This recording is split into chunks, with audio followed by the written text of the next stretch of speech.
संपूर्ण महाराष्ट्र आता बिबट्याला कंटाळून गेला होता। तेवढ्यात गोरिला भाऊने आपल्या पुण्यात एंट्री मारली। जसं की मी गोरिला भाऊला बघितलंच तेवढ्यात त्याने देखील माझ्याकडे बघितलं, पण मी काय कोणाला घाबरलो नाही, कारण की तुम्हाला माहिती वाघ कोणालाच घाबरत नाही।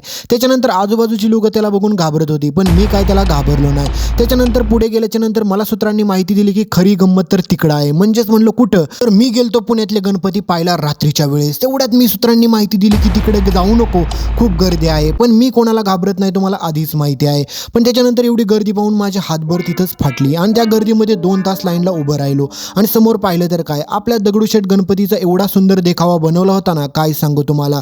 केरळमधल्या एका मंदिराचा तो देखावा बनवला होता। जसं की मी लाईनमधून पुढे चाललोच होतो तर लोक तिथे दर्शनासाठी कमी आणि व्हिडिओ काढायसाठी जास्त आली होती। मी पण त्याच्यासाठी गेलतो। 2 तास लाईनीमध्ये उभं राहिल्याच्या नंतर फायनल माझा जीव कासावीस झाला होता आपल्या बाप्पांना पाहण्यासाठी। जसं की पुढे जाणार तर तेवढ्यात VIP लोक बघून मला आधीच भीती वाटली होती। लोक इथं दर्शनासाठी कमी आणि व्हिडिओ आणि फोटो काढण्यासाठी जास्त येत होती आणि मी पण त्यांच्याच माळेचा मणी आहे, कारण की मी पण त्याच्यासाठीच गेलो होतो। तर त्याच्यानंतर मी दर्शन घेतलं आणि मी थेट निघालो माझ्या पुढच्या प्रवासाला। पण तुम्ही पण जावा, पण जाता जाता चॅनलला सबस्क्राईब करून जावा आणि